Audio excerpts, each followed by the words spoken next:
Ini menunjukkan masyarakat kita itu sedang sakit. Menurut saya seperti itu. Jadi ini adalah patologi.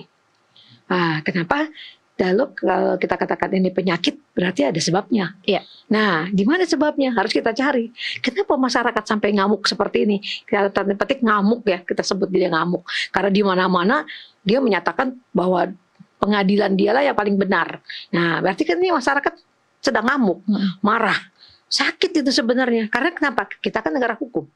Kita punya aturan hukum. Ini masyarakat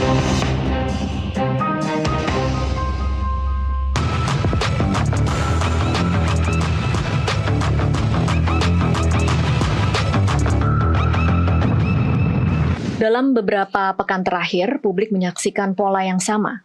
Di Tabanan, Bali, terduga pencuri ayam tewas. Di Morowali, Sulawesi Tengah, terduga pencuri motor tewas dikeroyok. Di Tasikmalaya, sopir dihajar karena disangka begal. Di Matraman, Jakarta Timur, bentrokan massa mengakibatkan 1 orang tewas. Di Palembang, terduga pencuri diikat dan dipukuli warga.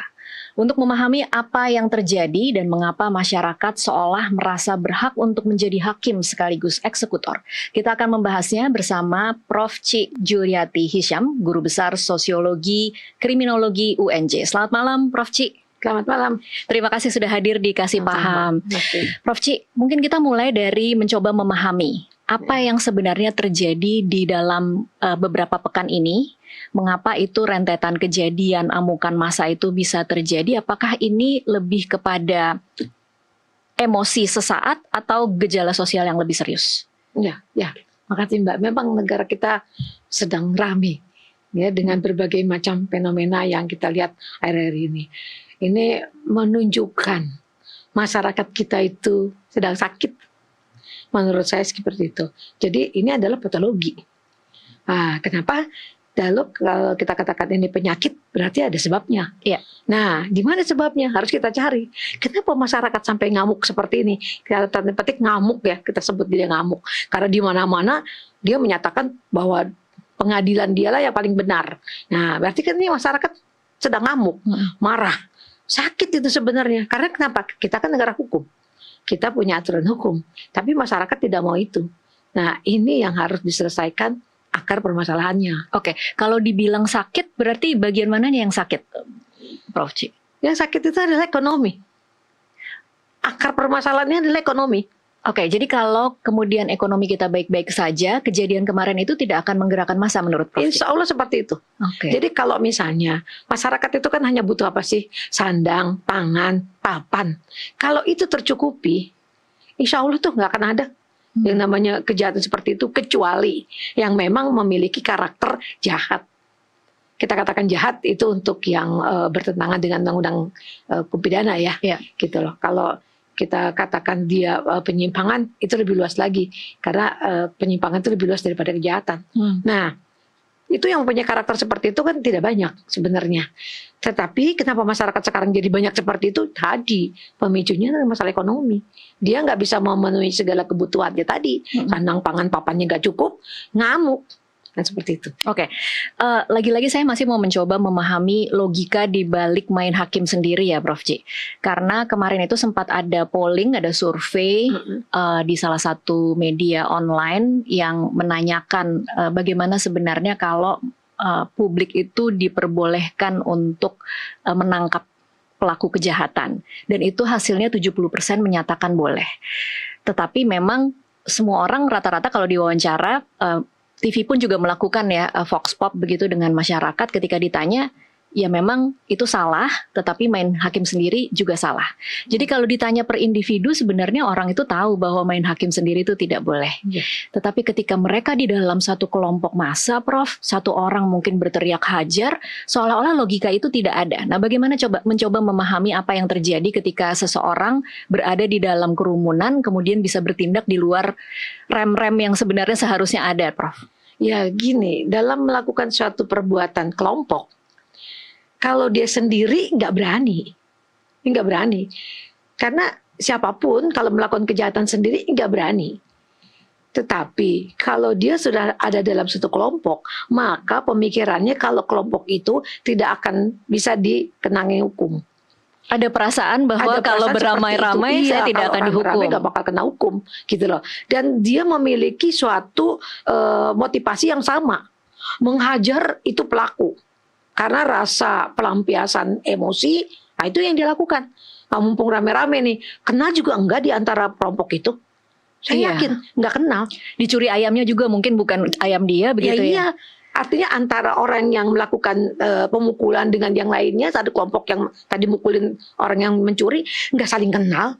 Tapi rasa emosi dia melampiaskan kemarahan dia terhadap pelaku kejahatan itu terasa tersalurkan.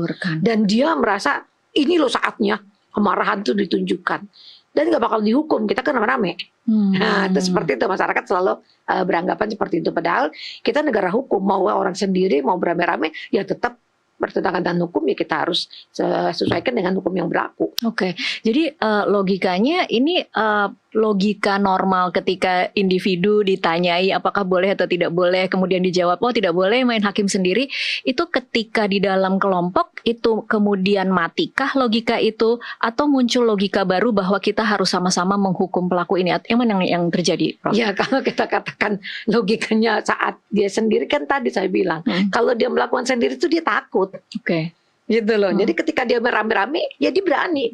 Kenapa? Ya udah saatnya dia mau marah tuh karena dia merasa lu yang mencuri gitu. Apalagi misalnya ada mencuri motor gitu kan ya, mencuri harta benda. Kan kalau dia sendiri dia takut. Iya. Tapi kalau dia rame-rame kesempatan nih gitu loh. Menurut dia itulah teori pembenarannya. Oke. Gitu. Jadi dia bersama-sama lah.